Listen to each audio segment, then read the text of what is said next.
Diga, meu amigo, diga, minha amiga, legal que você esteja aqui com a gente mais uma vez. Nem sempre vale a forma, mas quase sempre é fundamental o conteúdo.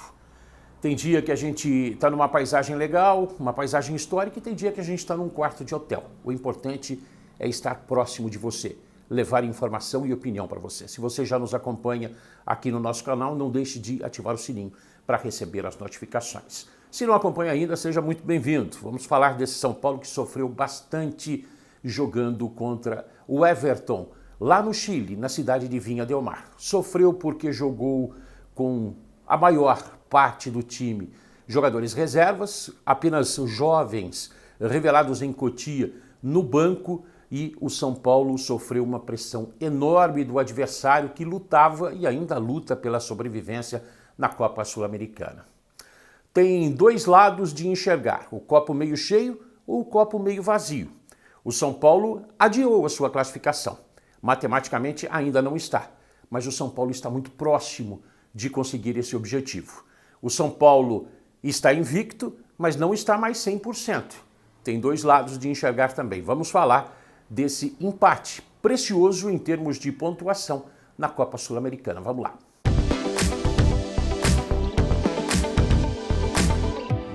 Por que esse ponto foi precioso para o time do São Paulo lá no estádio Sausalito?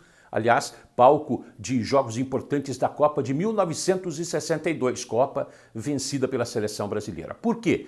Porque se o Everton tivesse faturado os 3 pontos, chegaria agora a 7. Deixaria o São Paulo com 9, faltando 2 rodadas. Daria uma pressão muito maior. Mas agora a coisa me parece praticamente definida. Falta a matemática, mas por conta dos 2 jogos do grupo D, 2 empates sem gols, já que o Ayacucho e o Jorge Wilstermann empataram no Peru sem abertura de contagem, Everton e São Paulo a mesma coisa, a pontuação ficou desta forma. O São Paulo é o líder absoluto com 10 pontos ganhos, o Everton agora tem 5, Ayacucho 4 e o Jorge Wilstermann já eliminado, tem apenas 2 pontos ganhos. Isso facilita em termos de futuro. A situação do Ayacucho do Peru também é difícil. Os 2 próximos jogos do São Paulo vão ser em casa para encerrar esta primeira fase, o que facilita bastante. O São Paulo no dia 19 recebe o eliminado Jorge Wilstermann e depois, no dia 25, enfrenta o Ayacucho, 2 partidas no Morumbi. Para quem sabe já sacramentar essa classificação, para quem sabe dar um alívio ainda maior para os titulares que vão jogar no final de semana, no domingo, contra o time do Fortaleza lá no Ceará. Uma viagem gigante lá de Viña del Mar do Chile para Fortaleza, no Ceará. Vai ser domingo às 7 da noite. Vamos falar desse jogo no estádio Sausalito. Os jogadores importantes e rodados acabaram não aproveitando muito a oportunidade. O São Paulo não jogou bem, isso é fato.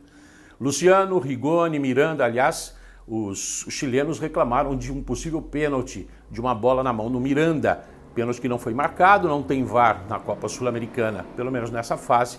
Então o São Paulo saiu com um empate, mas muito graças ao goleiro Jandrei, que foi um destaque importantíssimo. Já tem trânsito por aqui também. O Jandrei foi o principal destaque do time do São Paulo, foi eleito o craque do jogo. O Rogério Ceni e o Jandrei foram para a entrevista coletiva. Como o Rogério Ceni está falando muito em espanhol, a gente priorizou o cara que foi o destaque do jogo, que foi o Jandrei. O Rogério Ceni tinha reclamado do gramado, lá do estádio de Viña del Mar. O Jandrei afirmou essa reclamação do Rogério e fez mais. Sabe aquela lembrança do melhor jogador em campo, que é para o Jandrei, que foi para o Jandrei? Essa lembrança chegou primeiro pelas mãos do Rogério Ceni. Bom, eu vou contar. Veja aí o clima entre os 2 goleiros do São Paulo. Um que hoje é o comandante, outro que foi o titular e é o titular do time do São Paulo. Jandrei falando com a gente, vamos lá. A gente veio aqui com uma ideia de jogo para buscar a vitória, para que a gente conseguisse a nossa classificação.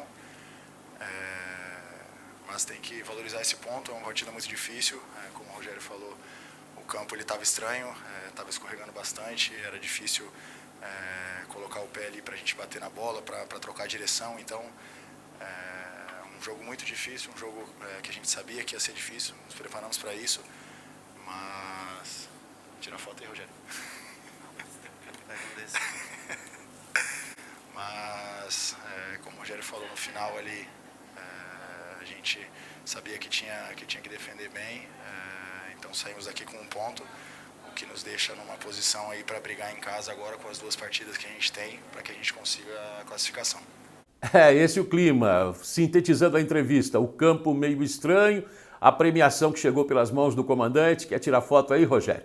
E o fato que o Jandrei colocou aí de 2 jogos em casa para o São Paulo sacramentar a classificação para a próxima fase da Copa Sul-Americana. Não jogou bem, mas é aquela história, copo meio cheio ou copo meio vazio. O São Paulo segue invicto na Copa Sul-Americana, não está mais 100%, mas tem 5 pontos de vantagem com relação ao segundo colocado, faltando 6 pontos em disputa. A classificação está muito próxima.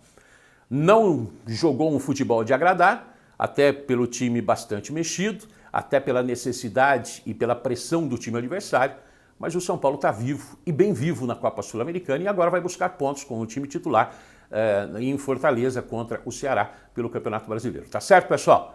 Jandrei, quer tirar foto aí, Rogério? Um abraço para você, um abraço a todos, nos acompanhe aí, troque opiniões com a gente, comentários, palpites. Até a próxima. Estou aqui no quarto de hotel, já partindo para uma nova missão. Valeu, até mais, tchau.